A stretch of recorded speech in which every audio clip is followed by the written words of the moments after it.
Thank you for joining us on Better Business, Better Life. Today, I am here with Tony Falkenstein. Welcome, Tony.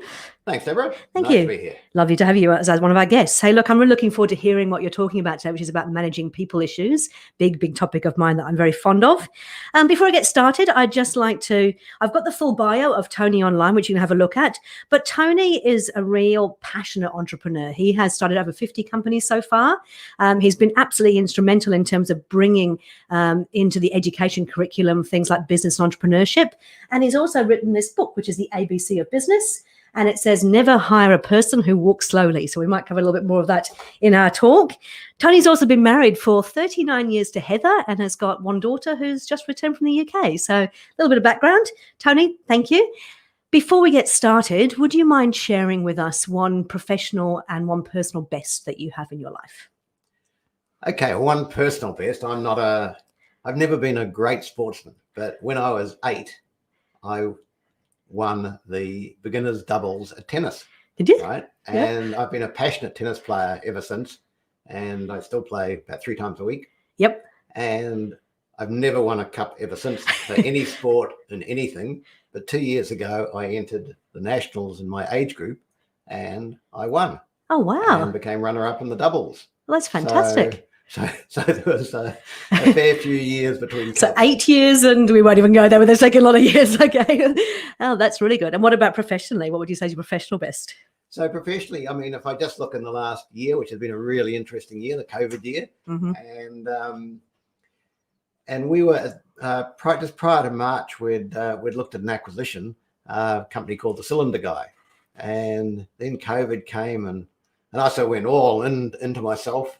And thought, no, I won't go ahead with that. And then after thinking about it, I thought, well, hey, it doesn't really matter what happens when your hot water cylinder goes, you need a hot water cylinder. Yep. So it's really fairly recession proof. So I went ahead and did the acquisition, and it's all it's 30% ahead. We bought it September 1, we took over, and it's been 30% ahead since then. Yeah, so, that's wonderful. So very, very pleased with that acquisition. Yeah, I can imagine. Great. So you said that in your bio that you started over 50 companies. They're obviously not all going now, but you've still got your fingers in quite a number of pies in terms of businesses that you work with, haven't you? Yeah, probably a lot less. Probably big ones was Bartercard, Yeah. Big one. So I owned that for 15 years. Bureau, which is an office chair business. Oh, yes. I owned that for about 10 years. And several other smaller businesses. I mean, I suppose I started off, my very, very first company was a company called Vogue Personnel. So I was in the personnel business early on. Ah, people.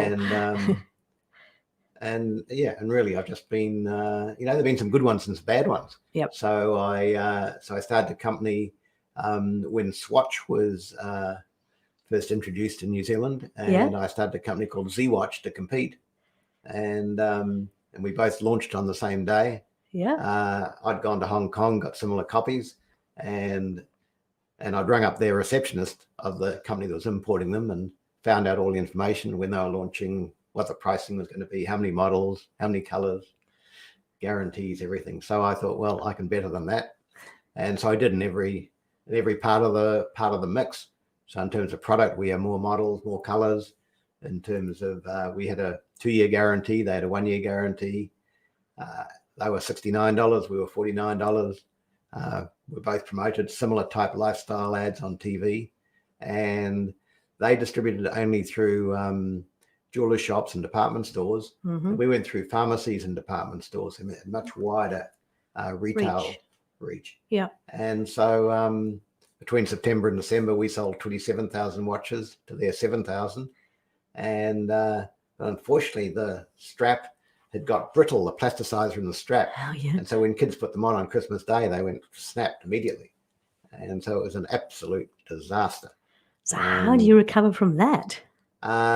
If I ever, look at my lifeline, I'd say that would be the worst. That took me right down to zero. Right. Really, really tough. We're very lucky, didn't lose our house. Very, very lucky because I'd been in a previous business and the auditor or the audit partner had seen what I was doing and thought, gee, hey, this is a good guy.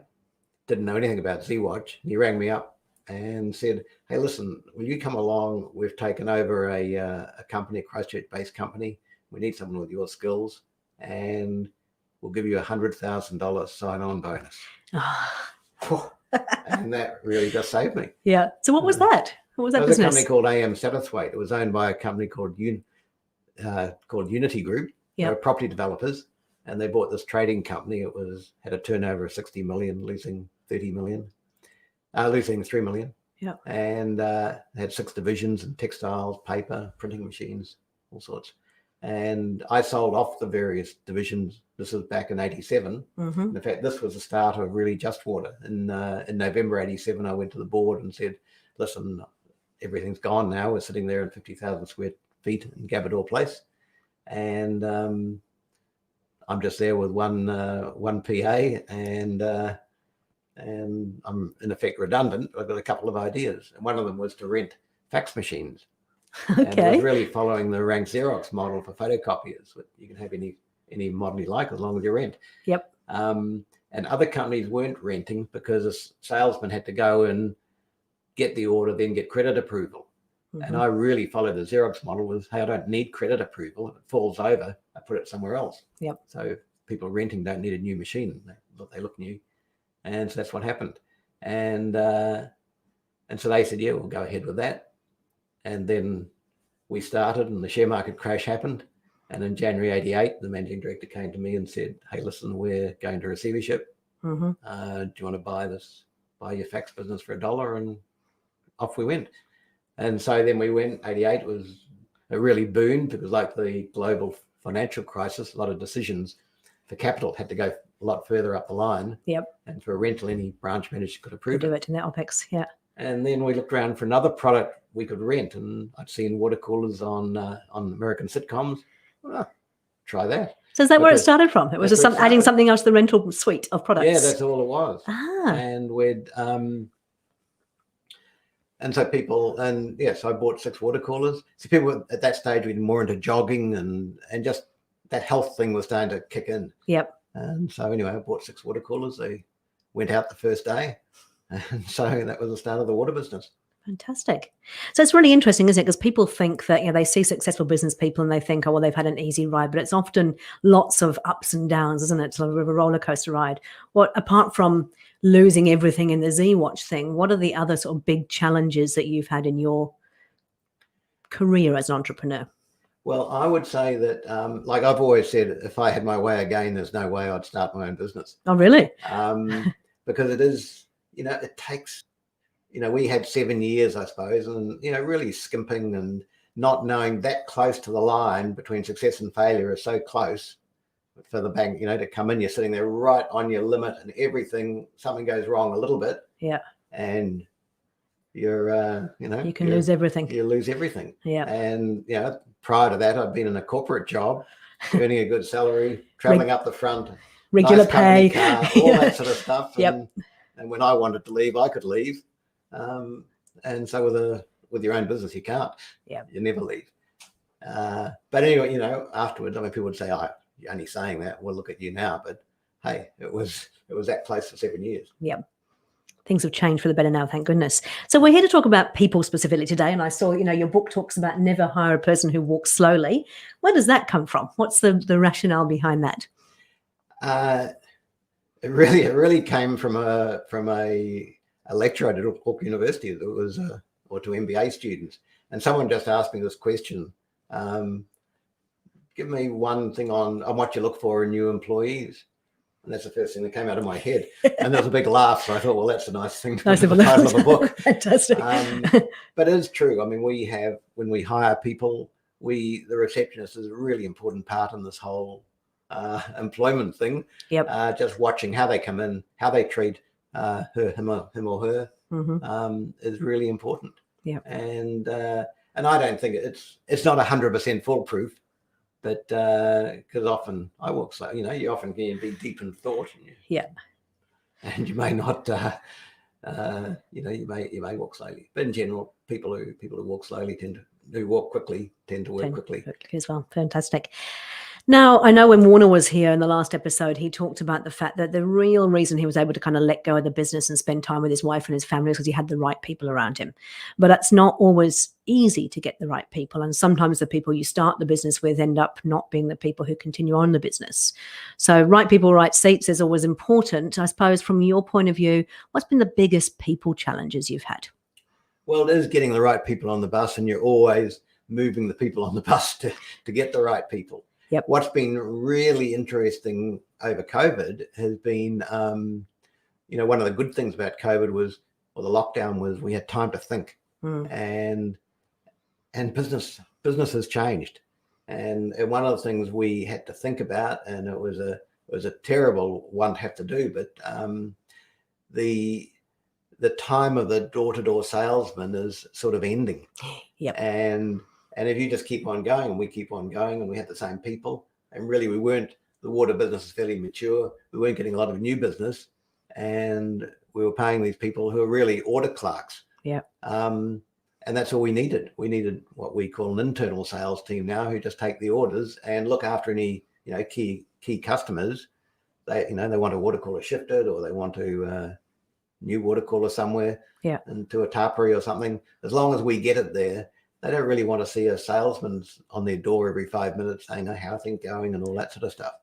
So the horrible thing for us was removing 4, 5 people who'd been there, on average, probably 15, 16 years. Yeah. And so they'd all been good friends, in effect. And part of the family. Yeah. And so suddenly you're saying, "Hey, time to go." That was tough, but we knew it was the right thing for the future. Yep. So it had to be done. And so when you have to make a tough call like that, because you have to sometimes to survive, right? How would you handle that? Because as you said there, you're potentially part of an extension of the family. They've been there for a long time. Yeah, I mean, this was quite unusual, but we just had to go through the process and say, "Hey, this is what we're looking at restructuring." Yep. They, in effect, they all took voluntary redundancy immediately and said, "No, we'll take the money." Yeah. So, but still, it was, from their point of view, their thing. Gee, we gave all our time and life to this company, and now look what they do to us. Yeah. But you've looked after them, so yeah. Yeah. So from our side, we'd say, "Hey, listen, we've looked after you. We're taking you on every year on overseas trips and all sorts." But I can understand how they think. Yeah, and things change. And as I said, as a business owner, we often have to make those tough calls. Warner talked about the fact that sometimes you can have a rotten apple in the business, and that can have such a massive impact on the whole team, just as a good person can have a positive impact. But have you ever had a person in an organization who's been really detrimental? Yeah, we take there's something a lot of people don't know, but we say, "Hey, they're just not worth having there. If we have to pay them out, we feel, well, you just shouldn't." Yep. But you do. We say, "Hey, listen, it's that get rid of them very, very quickly." Yep. So I have a phrase or something probably the best hint I could probably give you today. The best phrase you'll ever use is, "Hey, you don't seem to be happy," and then wait. Mm-hmm. And it's either yes or no. Yep. Either they say, "Well, no, listen, I'm not happy here." Hey, well, let's, if you're not happy, you just shouldn't be here. I mean, and hey, let's come to an arrangement. If they say, "Yes, I'm happy," well, then we say, "Well, hey, you're certainly not showing it." Talk to your face. And, the thing has to, you're going to have to, the whole, whatever they're doing. And, if they're just an evil person or just a person who talks and just a gossip monger or whatever, we're then able to tell them straight, "Hey, listen," and that's not making you happy. It's not making anyone else happy. Yeah. Generally, we find that either way they go. Yeah. And you're right, because it has to be a relationship that works for both the employer and the employee, right? And if the employee is unhappy, it's important that they actually go off for their own benefit and find something that they actually genuinely love, right? Yeah. Yeah. So we have a saying that's been right through the company if you're not in business for fun and profit, what the hell are you doing there? Yep. And I say it for the employee too. I say, "Hey, if you're not in a job that you're learning from and enjoying, then why be here?" Yeah. So probably someone who's a civil servant, a bureaucrat, possibly wouldn't like it in our business because, you know, they want to know fixed rules, etc. Yep. And people from our business would hate to work for a government department. That's just different Just nature fit. of people. Yeah. Yeah. Okay. And if I was to ask, you know, one of the employees at what's it called now? Just Life Group. Just Life Group. Sorry, yeah, I was going to say Just Water, but Just Life Group. Do they understand? You know, are they there for the core purpose of the business? Like, what would they say about the company as an employee? Yeah, I'd like to say that we live by, so our values are the acronym FIRST. So it's fun, integrity, respect, service, and trust. Nice. So the fun part is saying, hey, we want to provide you with an environment that you enjoy. But, you know, again, that having to make a profit expects you to work while you're here. Yep. But we provide nice facilities. You can have there's lots of food. You make your own breakfast here and Okay. lunch here. Yep. We have a massage person come in. Ooh. We do some nice things for people. Yep. And then that comes down to respect. So, you know, and I always say that if I ever fire anyone, Yeah. I'll say, hey, listen, it's and I tell them when I hire them, the reason you get fired is because you show lack of respect. So I will respect everyone in the company, and I expect the same respect back. So if you decide to go and sell our water to someone else and take the money, Yep. well, that's not showing respect. Fair enough. Yep.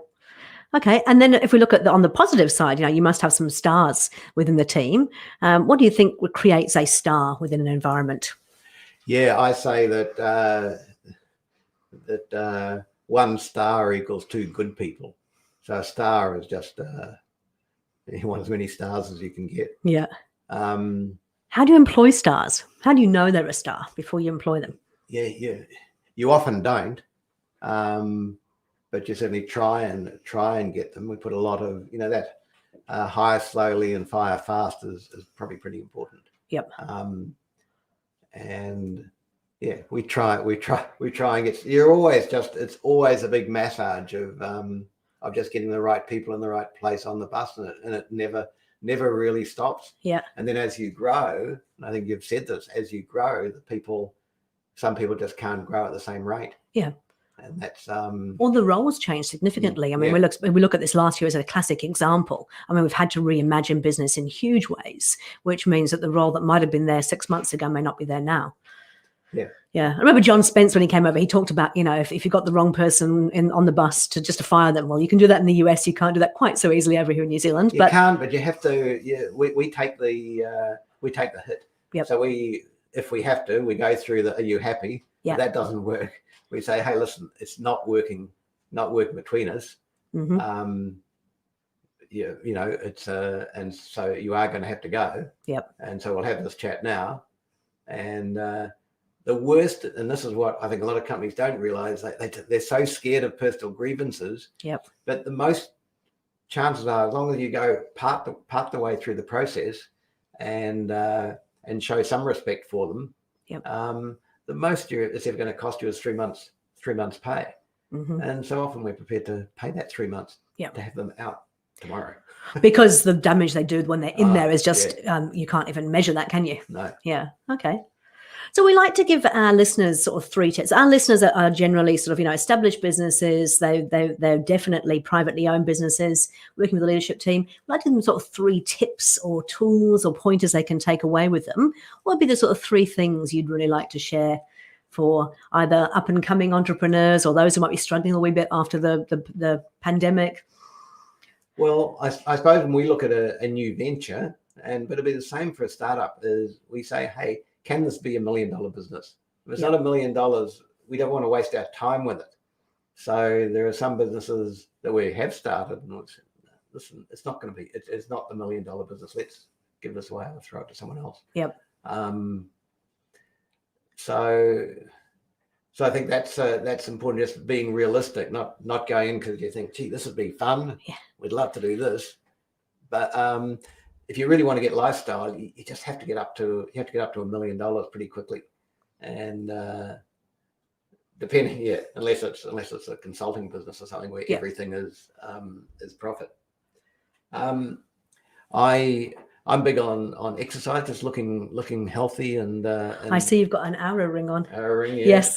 doing exercise and do it every morning, and you just feel much better for the day. Yep. So it's a first thing in the morning thing for you. Yeah. Yep. Before you start. Yep. What time do you get up in the morning? I'm a morning person. Yeah. And I call that 6 to 7. Well, it's normally 5:30 to 6:30 is my golden hour. Yep. Come down, feed the dogs, feed the cat, and then I've got my own. Yeah. I put a lot of emphasis on this thinking overnight. Yep. So I can, my wife will say in a dinner party or something, Tony can have the worst crisis in the world. He tells me that at night, I don't sleep all night. He goes straight to sleep. The next morning, I know what I'm going to do. and I'm relying on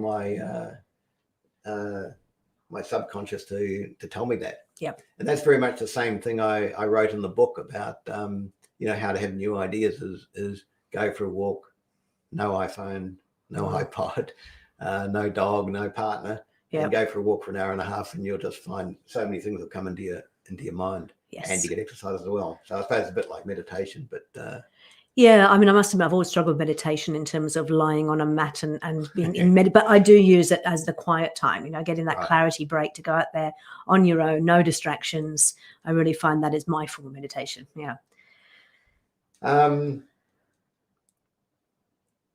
Yeah, I think mixing with people too, that are sort of, let's say winners, don't go out of your way to do it, but so as I belong to EO. Yes. Yeah. So you're mixing with people who are really wanting to be in business. Yeah. So often otherwise you're sort of wasting your friends' time. You're not really getting anything from the relationship. And so I mean that's fine to be casual, but if you want to be in business, you probably should join some business organization and be talking to people who are also doing it. Yeah. I think part of the value of EO, and I was a member for 3.5 years, was the forum, is actually having that chance to discuss with your peers openly things that perhaps you can't talk to other people about, and they get it because they've been there, they've done that, they've got the T-shirt, or they're going through it themselves. And I think that's the real value. But you're in that. I was in baby EO. You're in this sort of the big EO. What's the big value you get from that organization? Really, just the people and what they're doing. You learn from other people. Like at the moment, I'm doing an EO Harvard course. Oh yeah. Or it's next week, and this one's online. And I've done 2 before, and again, each time I realize how good they are, because what happens, it's a total case study, and so they give you 8 or 10 case studies, and quite thick, and they're real live cases, live companies. Yep. That generally they're American. And it really makes you relate them to your business, and they make sure you do relate it to your business. Yep. And just some of the things that I've even learned, just from looking at these case studies, which we've got to, present next week. Fantastic. Okay. So I'm, a lifelong learner, and I think it is. You just need to always keep on learning. Yeah, I agree completely.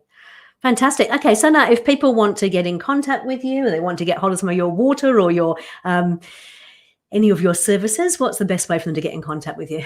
So I'm Tony F. Yep. At justlife.co.nz. Fantastic. The main way, or you can go straight onto our website, Yep. which is either Just Life Group or Just Water or Yep. Unovent or Solatube. Any of the names, yeah. And we have you'll see on them, everyone has a personal guarantee by myself, is with my phone number and my email address on it. And I think I'm the only chief executive of any public company that has his mobile number and email address on the website, saying that I treat every customer, shareholder, employee as either a member of my own family. If you think I'm not living up to that, then please call me directly. That's fantastic. I didn't realize that. And that, so has that ever, I was going to finish there, but I can't now because I've got all these questions. Have you ever had anybody sort of actually take you up on that? No, quite a lot. Yeah. People say, hey, my water didn't arrive on Friday. What am I going to do? I get a lot of, texts over the weekend and things. Yeah. But to have the chief executive answer that, it's that's great. Phenomenal. Yeah. Fantastic. Well done. A great initiative. Okay. Well, look, thank you so much for coming on. Really, really appreciate it. It's always good to hear, from the horse's mouth what really goes on in business. And I appreciate you being so open and honest. Thank you. Pleasure to be here.